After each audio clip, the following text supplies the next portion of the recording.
ओम शांति। 16 मार्च 2024। बाबा के महावाक्य। मीठे बच्चे, ज्ञान की डिपार्टमेंट अलग है, योग की अलग है। योग से आत्मा सतो प्रधान बनती है। योग के लिए एकांत की जरूरत है। प्रश्न: स्थायी याद में रहने का आधार क्या है? उत्तर: तुम्हारे पास जो कुछ भी है उसे भूल जाओ। शरीर भी याद ना रहे। सब ईश्वरीय सेवा में लगा दो। यही है मेहनत। इस कुर्बानी से याद स्थायी रह सकती है। तुम बच्चे प्यार से बाप को याद करेंगे तो याद से याद मिलेगी। बाबा भी करंट देंगे। करंट से ही आयु बढ़ती है। आत्मा एवर हेल्दी बन सकती है। ओम शांति। अब योग और ज्ञान दो चीजें हैं। बाप के पास यह बहुत बड़ा खजाना है जो बच्चों को देते हैं। बाप को जो बहुत याद करते हैं उनको करंट जास्ती मिलती है, क्योंकि याद से याद मिलती है। यह कायदा है, क्योंकि मुख्य है याद। ऐसे नहीं कि ज्ञान बहुत है इसका मतलब याद करते हैं। नहीं, ज्ञान की डिपार्टमेंट अलग है, योग की बहुत बड़ी सब्जेक्ट है, ज्ञान की उससे कम। योग से आत्मा सतो प्रधान बन जाती है, क्योंकि बहुत याद करते हैं। याद के बगैर सतो प्रधान बनना असंभव है। बच्चे ही सारा दिन बाप को याद नहीं करते तो बाप भी याद नहीं करेंगे। बच्चे अच्छी रीति याद करते हैं तो बाप की भी याद से याद मिलती है। बाप को खींचते हैं। यह भी बना बनाया खेल है जिसको अच्छी रीति समझना है। याद के लिए बहुत एकांत भी चाहिए। पिछाड़ी में आने वाले जो ऊंच पद पाते हैं उसका आधार भी याद है। उन्हें याद बहुत रहती है। याद से याद मिलती है। जब बच्चे बहुत याद करते हैं तो बाप भी बहुत याद करते हैं। वह कशिश करते हैं। कहते हैं ना, बाबा रहम करो, कृपा करो। इसमें भी चाहिए याद। अच्छी तरह याद करेंगे तो ऑटोमेटिकली वह कशिश होगी, करंट मिलेगी।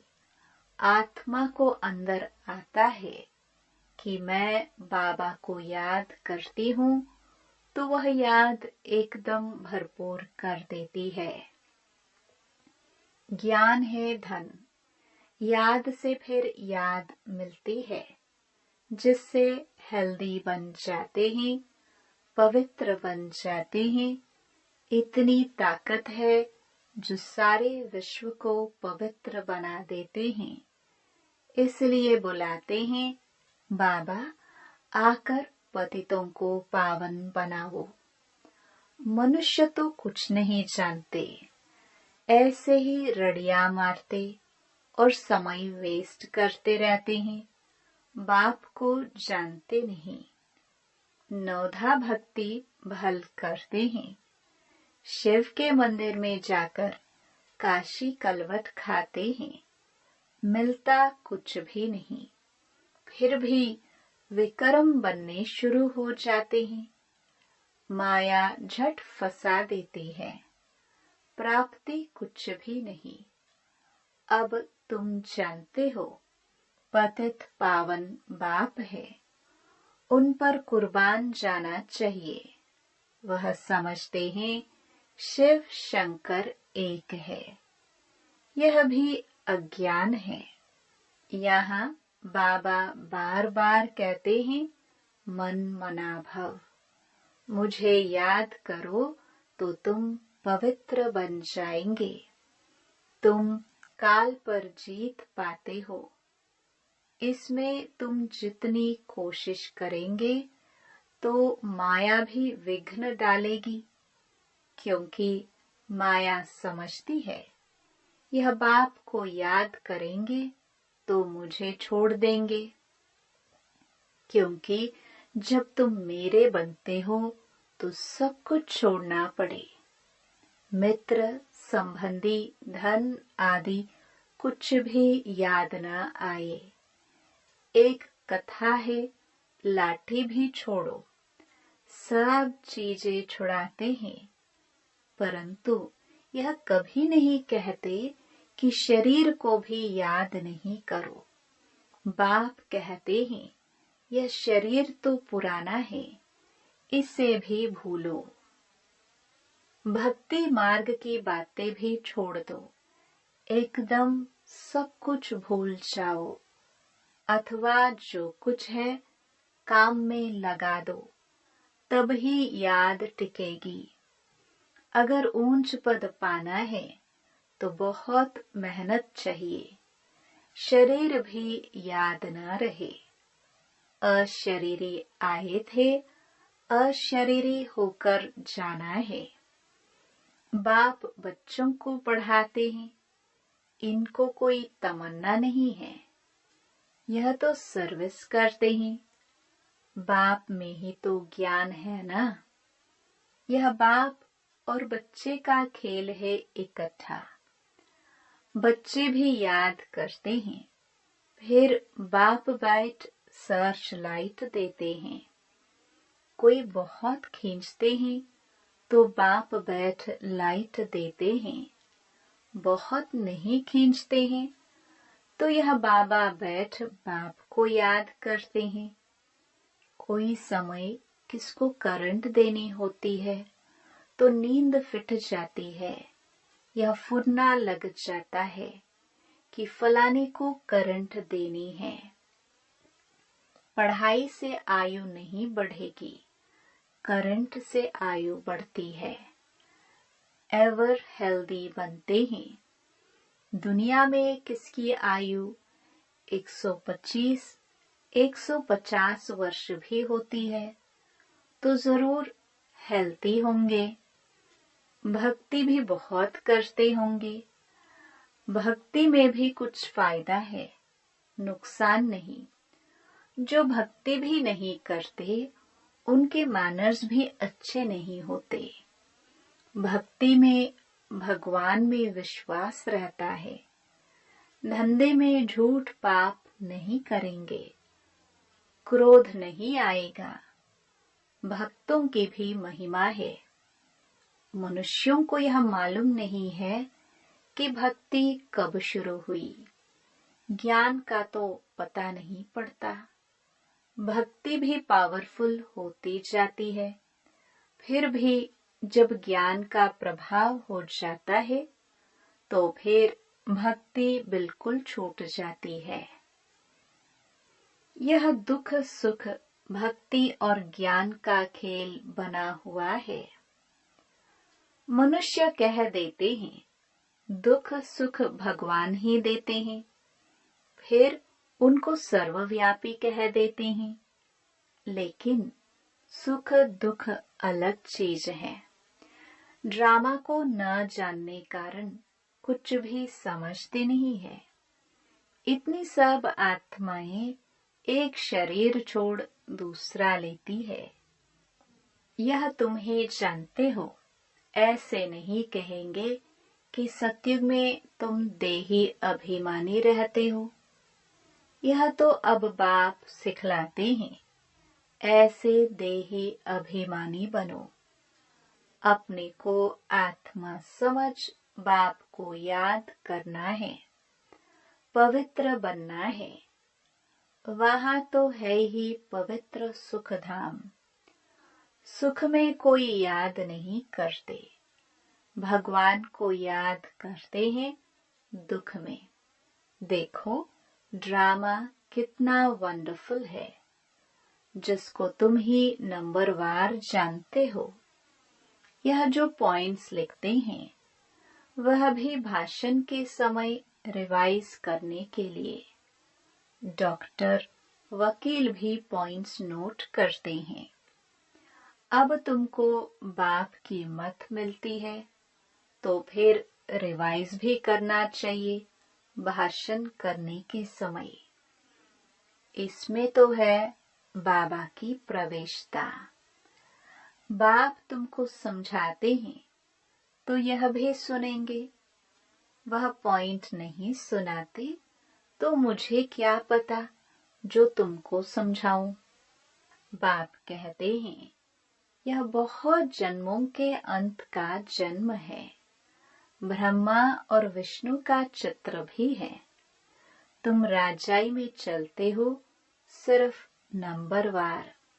जितना याद करते हैं, धारण करते हैं, उतना पद पाते हैं। बाप कहते हैं गुह्यते गुह्य बातें सुनाता हूँ। तुम नई नई पॉइंट्स नोट करो, पुराने काम में नहीं आएगी। भाषण के बाद फिर याद आएगा कि यह पॉइंट्स अगर समझाते तो बुद्धि में ठीक बैठ जाती। तुम सब ज्ञान के स्पीकर हो, परंतु नंबरवार सबसे अच्छे महारथी हैं। बाबा की बात अलग है। यह बाप दादा दोनों इकट्ठे हैं। मम्मा सबसे अच्छा समझाती थी। बच्चे संपूर्ण मम्मा का साक्षात्कार भी करते थे। कहाँ जरूरी होता था तो बाबा भी प्रवेश करके अपना काम कर लेता था। यह सब समझने की बातें हैं। पढ़ाई फुर्सत के समय होती है। सारा दिन तो धंधा आदि करते हैं। विचार सागर मंथन करने के लिए फुर्सत चाहिए, शांति चाहिए। समझो कोई को करंट देनी है, कोई अच्छी सर्विस करने वाला बच्चा है तो उनको मदद करनी है। उनकी आत्मा को याद करना पड़ता है। शरीर को याद कर फिर आत्मा को याद करना है। यह युक्ति रचनी है। सर्विसेबल बच्चे को तकलीफ है तो उनको मदद करनी है। बाबा को याद करना है, फिर खुद को भी आत्मा समझ कुछ न कुछ उनकी आत्मा को भी याद करना है। यह जैसे सर्च लाइट देना होता है। ऐसे नहीं सिर्फ एक जगह बैठ याद करना है। चलते फिरते भोजन खाते भी बाप को याद करो। दूसरे को करंट देना है तो फिर रात्रि को भी जागो। बच्चों को समझाया है सवेरे उठकर जितना बाप को याद करेंगे उतना कशिश होगी। बाबा भी लाइट देंगे। बाबा का यही धंधा है, बच्चों को सर्च लाइट देने का। जब बहुत सर्च लाइट देनी होती है तो भी बाप को बहुत याद करते हैं, तो बाप भी सर्च लाइट देते हैं। आत्मा को याद कर सर्च लाइट देनी होती है। यह बाबा भी सर्च लाइट देते हैं। फिर इसको कृपा कहो, आशीर्वाद कहो, कुछ भी कहो। सर्विसेबल बीमार होगा तो तरस पड़ेगा। रात को जाग कर भी उनकी आत्मा को याद करेंगे, क्योंकि उनको पावर की दरकार है। याद करते हैं तो उनको रिटर्न में याद मिलती है। बाप का लव बच्चों पर जाती है, फिर उनको भी याद पहुंचती है। बाकी ज्ञान तो सहज है, उसमें माया के विघ्न नहीं पड़ते हैं। मुख्य है याद, इसमें विघ्न पड़ते हैं। याद से बुद्धि सोने का बर्तन बन जाती है, जिसमें धारणा होती है। कहावत है, शेरनी का दूध सोने के बर्तन में ठहरता है। इस बाप के ज्ञान धन के लिए भी सोने का बर्तन चाहिए। वह तब होगा जब याद की यात्रा में रहेंगे। याद नहीं करेंगे तो धारणा नहीं होगी। ऐसे मत समझो कि बाप अंतर्यामी है, कुछ बोला और हुआ। यह तो भक्ति मार्ग में होता है। बच्चा हुआ तो कहेंगे गुरु की कृपा है, अगर नहीं हुआ तो कहेंगे ईश्वर की भावी। रात दिन का फर्क है। तुम बच्चों को ड्रामा का राज तो बाप ने अच्छी रीति समझाया है। तुम भी पहले नहीं जानते थे। यह है तुम्हारा मरजीवा जन्म। अभी तुम जानते हो हम देवता बन रहे हैं। तुम इस टॉपिक पर समझा सकते हो कि यह लक्ष्मी नारायण को राज्य कैसे मिला, फिर कैसे गवाया। सारी हिस्ट्री ज्योग्राफी हम आपको समझाएंगे। यह ब्रह्मा भी कहते हैं हम लक्ष्मी नारायण की पूजा करते थे, गीता पढ़ते थे। बाबा ने जब प्रवेश किया तो सब कुछ छोड़ दिया। साक्षात्कार हुआ। बाबा ने कहा मुझे याद करो तो विकर्म विनाश होंगे। इसमें गीता आदि पढ़ने की बात नहीं। बाप इनमें बैठा है, सब कुछ छुड़ा दिया। कभी शिव का दर्शन करने मंदिर में नहीं गए। भक्ति की बातें एकदम उड़ गई। यह नॉलेज बुद्धि में आ गई। रचता और रचना के आदि मध्य अंत की। बाप को जानने से तुम सब कुछ जान जाते हो। तुम वंडरफुल टॉपिक्स लिखो जो मनुष्य वंडर खाए, भागे सुनने के लिए।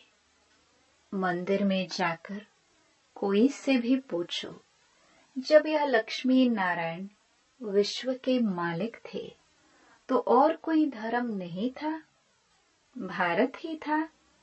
फिर तुम सत्य को लाखों वर्ष कैसे कह देते हो, जबकि कहते हैं क्राइस्ट से 3000 वर्ष पहले पैराडाइज था। फिर लाखों वर्ष कैसे हुए? लाखों वर्ष में तो ढेरों के ढेर मच्छरों सदृश हो जाए। थोड़ी भी बात सुनाओ तो वंडर खाएंगे। परंतु जो इस कुल के होंगे उन्हों की बुद्धि में यह ज्ञान बैठेगा। नहीं तो कहेंगे ब्रह्मा कुमारियों का वंडरफुल ज्ञान है, इसमें समझने की बुद्धि चाहिए। मुख्य बात है याद की। स्त्री पुरुष एक दो को याद करते हैं। यह आत्मा याद करती है परमात्मा को। इस समय सब रोगी हैं, अब निरोगी बनना है। यह टॉपिक भी रखो। बोलो, आप जो घड़ी घड़ी बीमार पड़ते हो तो हम आपको ऐसी संजीवनी बूटी देंगे जो तुम कभी बीमार नहीं पड़ेंगे। अगर हमारी दवाई अच्छी तरह काम में लाएंगे तो कितनी सस्ती दवाई है। 21 पीढ़ी सतयुग त्रेता तक बीमार नहीं होंगे। वह है ही स्वर्ग। ऐसी ऐसी पॉइंट नोट कर लो। तुम सब सर्जनों से भी बड़ा अविनाशी सर्जन तुम्हें ऐसी दवाई देंगे जो तुम भविष्य 21 जन्म के लिए कभी बीमार नहीं पड़ेंगे। अभी है संगम। ऐसी बातें सुनकर मनुष्य खुश होंगे। भगवान भी कहते हैं, मैं अविनाशी सर्जन हूँ। याद भी करते हैं, हे पतित पावन अविनाशी सर्जन आओ, अब मैं आया हूँ। तुम सबको समझाते रहो।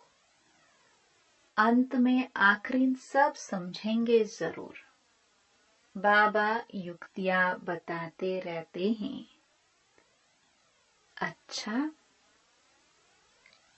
मीठे मीठे सिखिलदे बच्चों प्रति माता पिता बाप दादा का याद प्यार और गुड मॉर्निंग। रूहानी बाप के रूहानी बच्चों को नमस्ते। धारणा के लिए मुख्य सार। पहला, बाप से सर्च लाइट लेने के लिए सवेरे सवेरे उठ बाप की याद में बैठना है। रात्रि को जागकर एक दो को करंट दे मददगार बनना है। दूसरा, अपना सब कुछ ईश्वरीय सेवा में सफल कर इस पुराने शरीर को भी भूल बाप की याद में रहना है। पूरा कुर्बान जाना है। देही अभिमानी रहने की मेहनत करनी है। वरदान, स्वदर्शन चक्र द्वारा माया के सब चक्रों को समाप्त करने वाले मायाजीत भव। अपने आप को जानना अर्थात स्व का दर्शन होना और चक्र का ज्ञान जानना अर्थात स्वदर्शन चक्रधारी बनना। जब स्वदर्शन चक्रधारी बनते हो तो अनेक माया के चक्र स्वतः समाप्त हो जाते हैं। देहभान का चक्र, संबंध का चक्र, समस्याओं का चक्र, माया के अनेक चक्र है। 63 जन्म इन्हीं अनेक चक्रों में फंसते रहे। अब स्वदर्शन चक्रधारी बनने से मायाजीत बन गए। स्वदर्शन चक्रधारी बनना अर्थात ज्ञान योग के पंखों से उड़ती कला में जाना। स्लोगन,